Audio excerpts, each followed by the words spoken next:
Hello, and thank you for tuning in to this special edition of Home TV. I'm Katie Schroeder, and I had the opportunity recently to talk with Tessa Kaneene, the daughter of Francis Kaneene, who was a former academic advisor at MSU who has since passed away from cancer. But her legacy is living on this September on her birthday with the Francis 5K. Tessa joined me to talk more about what the 5K means to her and what the community can look forward to about the event. This is what she had to say. Thank you so much for having me. My name is Tessa Kaneene, and I am the proud daughter of Francis Kaneene, for whom I'm hosting and planning an event in collaboration with Michigan State University and so many others, a 5K and festival in her honor and memory on her heavenly birthday of September 12th. Perfect. So what is going on with the Francis 5K? Like, what are you going to be doing for the event and stuff? Absolutely. Thank you so much for asking. So during last summer, during COVID, my mom, after 8 years battling cancer and passing away from stage 4 cancer, we wanted to do something to keep her legacy going. And we were so touched that actually she knew about it just before she died, that Michigan State University opened a scholarship in her name. She was an academic advisor at MSU for 30 years. Her students were her heart and soul. So the scholarship will go to students that she loved and students to come. So we're so excited and so touched by that, what they've done. And my mom was also, when she was first diagnosed in 2012, she took her fitness to a whole new level, and she joined the Playmakers running group, and she was at the Michigan Athletic Club by 6 a.m. every morning with my father. I was just so committed. And one of the places where her running group would meet was Hawk Island in Lansing, along those beaches, along those trails. And so the 5K is going to be there. And it's also blessed by her and her ashes. And my mom, she was always so committed to, she always wanted to run. She did 5Ks, half marathon, 10Ks, but she always wanted to run for something with a cause. We grew up going to Ellie's race in Lansing our whole lives. And so she had in our basement at home, and they're still up, she has all her running bibs, and she was right on it. This race was for domestic violence. This one was for an animal shelter. This one was for whatever the case may be. And she loved that. And sometimes she'd put something fun there. I ran this one with Sarah. I ran this one with so-and-so. So it was a really big part of her community, and not only it contributed to, a lot of the doctors said, the fact that she was so active. She originally had at one point 8 weeks to live, and she ended up living 8 more years. So we're so blessed to have her for the extra time, even though we miss her more than words can say. But so just being active and being in community, there's nothing she loved more than just family, friends, community. So in addition to a 5K, it's going to be a walk and a run, people from all ages, but it's going to include all the things that she loved: nature. She was in the College of Natural Resources. We always said she was our botanist, and she just loved being outdoors. We'll also have food trucks from all of her favorite restaurants, and it'll be really MSU focused, from the MSU drumline to cheer team to dance team, a cappella groups, jazz, and the other artists that are close to us. So it should be something for everybody. And it's not just for runners and walkers. We'll have games and activities for the kids, some special guests for the kids, and so there'll be swimming and all kinds of stuff. So it'll hopefully be something that encompasses the joy that she brought to this world. It'll be open to all, family friendly. And people can also participate virtually, which is awesome. So we'll have a virtual component. People will still receive a lot of gifts and mementos related to my mom, if people want to do so that way, or if folks want to be a part via donation, they can do so as well. But we've just been so touched. The community has really just wrapped around this event. And so we're really honored and really excited to be a part of it. So yeah, it should be something that will uplift. We weren't able to gather fully when she passed because of COVID last summer. on August the 6th. So this will be a really good opportunity to hopefully, fingers crossed, as things are looking a little bit more hopeful with COVID, to be able to fully gather, to hug, to enjoy, and to do other things that she loved. And we'll have some special tributes and things related to her life, but also just for the greater community. Even if you knew her or not, hopefully it's just a good Sunday to come out and be with folks and be active, enjoy the music, and enjoy the food. What are some of your fondest like memories of being with your mom like in the community? Because she seems like she's done so much, and I'm sure you have some great memories. So what are some of those? Yeah, thank you so much for asking. My fondest memories of my mom is how selfless she was and how community oriented she was. I'll never forget going to she and I, even up until the last few years. She and I had a special thing where we volunteered at a women's shelter in Lansing together. I loved going with her to runs, to go shopping. We traveled all around the world together, from the Amazon in Brazil to when I lived in Barcelona, Spain. And she's just the most curious, most loving, most happy person. So I think I have so many memories from just seeing the world through her eyes.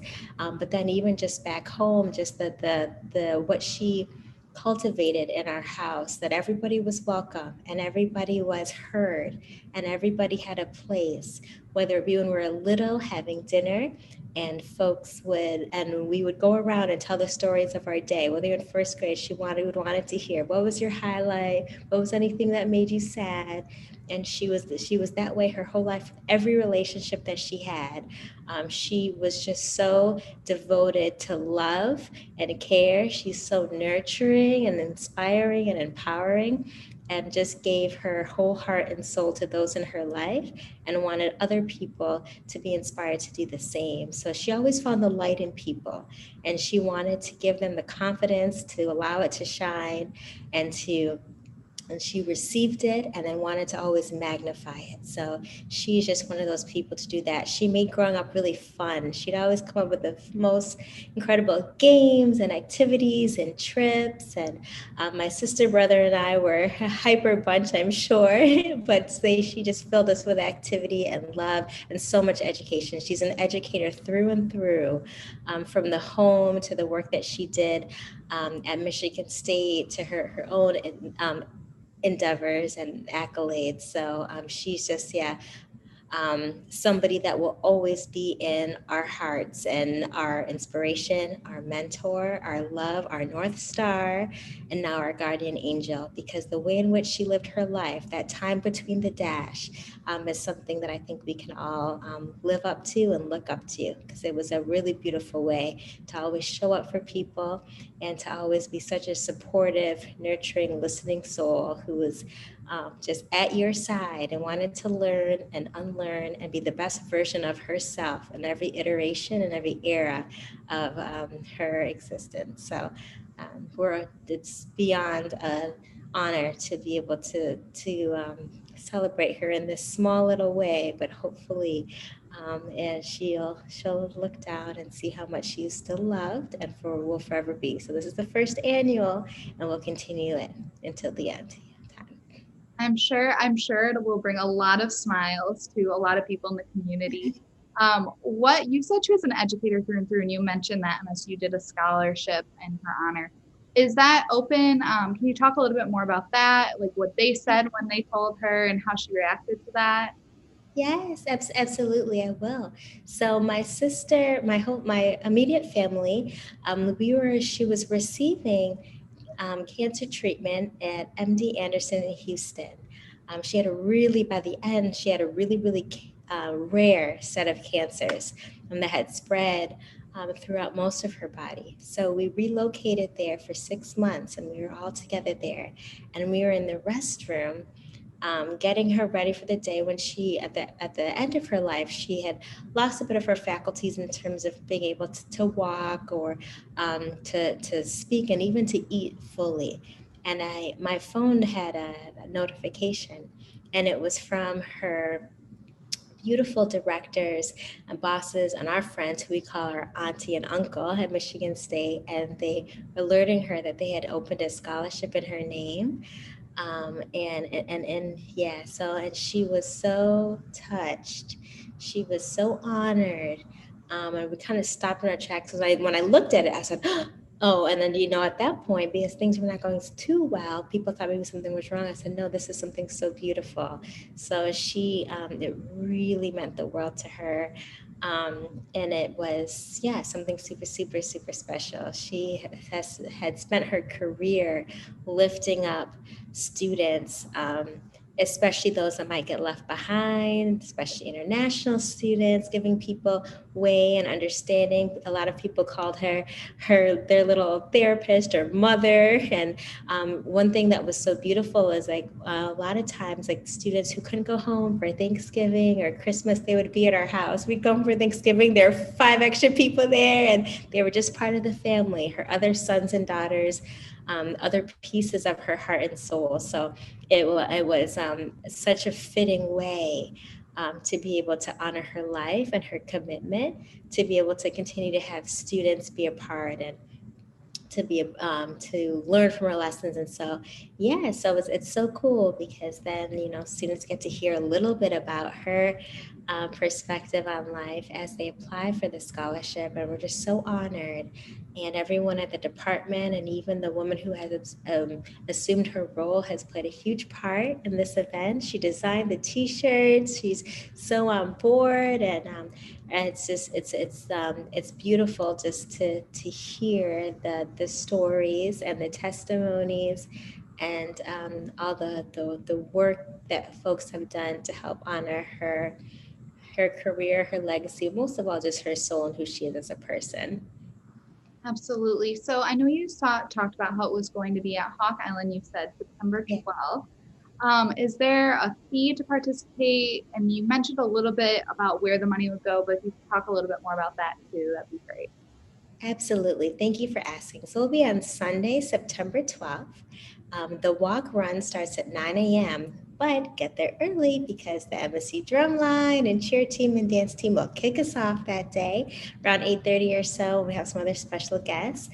And then it'll go after the walk run. People can still come for the festival. You don't have to participate in the walk run if it's not your thing, no problem. But it will go until 1 p.m. and there's going to be music and artists, many of which from MSU. Some amazing Motown folks will be a part. So there is a fee to register, and all proceeds go to the scholarship. So so it's kind of merging of both things, right? To have a way to be able to, because one of my goals in my lifetime is to have her scholarship to extend to as many people as possible. I never want her to be forgotten. I don't want her legacy to be unknown to anyone. So yeah, so people can register online, um, and be a part of it. And we're so excited because already we have, and it's only July. We have 15 restaurants and businesses that already have donated tons of gift cards. So there are going to be tons of prizes. There are going to be tons of games. There's going to be a lot. There's so far, all of our food trucks probably going to have. We have already over half a dozen food trucks that are going to be there, and just like some really cool people that are going to be speaking on our behalf. I think the thing that touches me the most is that, God willing, with COVID, all of my mom's siblings will be able to attend, that live internationally, from the UK to Germany, to Florida to DC to here. So I think that'll be beautiful. So just a gathering of family and friends to be able to fully be together when we weren't able to before, and also just bringing together so many things she loved. She was MSU through and through, had season tickets to all the games, and her own. She and her friends had their tailgate, so we wanted to make it feel as festive and as loving as possible. So we're excited for the students and groups, and MSU has just really been incredibly supportive. I can't even tell you. So it's been amazing, and we have some beautiful sponsors from throughout the community. Now we have almost 30 community sponsors already, that are rallying behind this event and that knew and loved and had a respect for my mom. So we're looking forward to being able to thank people in person, to gather again fully. and to celebrate her legacy. And she was born at 11 a.m., exactly 11 a.m. On September 12th. So we're going to have something really, so we'll be physically together at that time to be able to really like appreciate and remember her life. And when she was born, 1953, 5 pounds, 4 ounces. And I just really bring that into fruition and make it really about her and the things that she loved. So everything that we're doing is in the spirit of how she lived her life, which is, I think, a motto, at least for me, to be able to absorb and to hopefully, in some tiny little way, shape, or form, carry the flame of the torch that she lit so brilliantly and so beautifully. You got all the details and everything, which I'm sure she is just looking over like you are not missing a beat there. So yeah, you never know. Yeah. As far as where people can go, whether they want to sign up to participate, like register, or if they just want to donate, how can they get in contact you or where can they sign up? Absolutely. So the easiest way is tinyurl.com/Frances with an E5K. So tinyurl.com /Francis 5K. So that's where you can go. You can learn more. You can see the lineup of people who are going to be involved. You can donate. You can sign up, and you can do so virtually too. So all around the world, you can be part of it. You can walk. You can run. You can do whatever you would like to do. And the event itself will be family friendly. So kids, grandkids, everyone's welcome. But yeah, you can go onto the site and see ways to get involved. You can share it with friends if it's not your cup of tea, and we're just excited to have an opportunity to be with a community that gave so much to her, and that she gave so much to, and hopefully be able to one way, small shape or form, one small way, be able to live that on. And yeah, so we're excited. This will be the first. So we're so grateful to so many of our sponsors that have allowed us to make it happen. Playmakers, the Michigan Running Foundation, USA Track and Field, Sparrow Hospital, Michigan State University, and so many businesses in the area, from Dusty's to Woody's, and I mean, so many others. I can't even name them all, but they, Michigan Athletic Club, that have been really, really, really supportive. When I reached out, and it took me a while because it takes some emotion to be able to do something. You never want to plan an event like this, or have to plan an event like this. But I felt so grateful to our Greater Lansing community, because it's been so beautiful and so inspiring, and they have made me want to be a better person. And it's been a really beautiful journey, and I hope people just come out and enjoy and be part in whatever way, shape, or form makes sense. Yeah. And then you talked about a lot of moving pieces that are going to happen with the event. What are you most looking forward to? Because I know, like you said, it's taken an emotional toll, like planning and whatnot. But what are you looking forward to that you're going to be like, yes, like this is what it was all about. This is all what it was worth it. I'm most looking forward to being able to be physically with the people that are involved, because it's been, what, a year in all aspects it's been, right? So a lot of our family and friends and the organizers who were close with her, we haven't been in the same space safely, be able to hug and look each other in the eye and appreciate one another. So I'm most looking forward to the opportunity, just to extend my gratitude and to smile and laugh with the people that have been so much to us over the course of our lives. And a lot of people there even were a part of my mom's life before I was born. So I'm excited for the gathering. I'm excited to be together, and I'm excited just to have a space where we can do that again. Hopefully, post pandemic, and just enjoy and live out her legacy, tell stories, and laugh and hug, and probably shed a tear, but just be in all of the loveliness of Hawk Island, and yeah, just be around all of the music and art and food of folks that have been so generous with their spirit and their services and their products, and just soak that all in, but together. So I'm excited to just gather, and be with people that either love the space, love running, or love my mom, because all those things mean a lot to me. So I'm just excited for the physicality of it, and enjoying it from that aspect. And you mentioned sharing stories. I'm sure there's some stories maybe you haven't even heard yet that you may get shared at that. Absolutely, and I keep hearing more. Even today, I heard of one that, yeah, just touched me. Yeah. Well, is there anything else you'd like the community to know or anyone else that may have a loved one that's fighting cancer as well? Like, I'll just open up with this to you.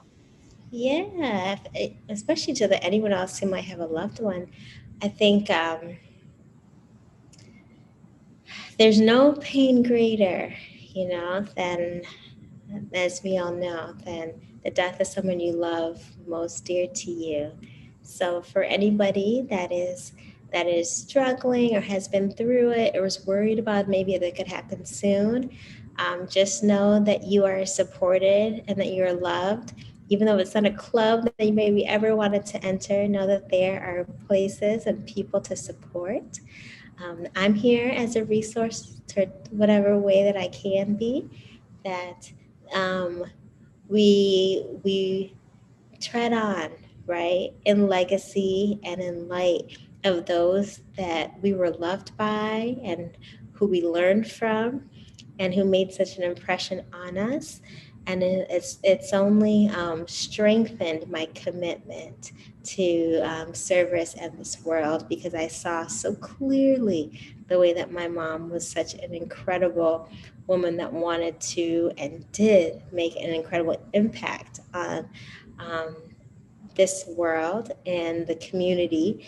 And so I think one of the things and it's not easy, but know that every step of the way there are people that are behind you, and I hope that we can all find a place to support each other and talk about these things more openly, because sometimes people suffer in silence. And there's a lot of the work that I do on my day-to-day job is I work in social justice at Harvard University, and there's a lot of suffering in silence or in silos or without support. And so I think my thing is I always want people to know that whatever you're feeling, your story is unique, but I promise that that some of the experience is collective. So I hope people remember that, and that they hold that in their hearts, and that they know that there is light at the end of the tunnel. Great advice, great words of comfort. Thank you so much, Tessa, for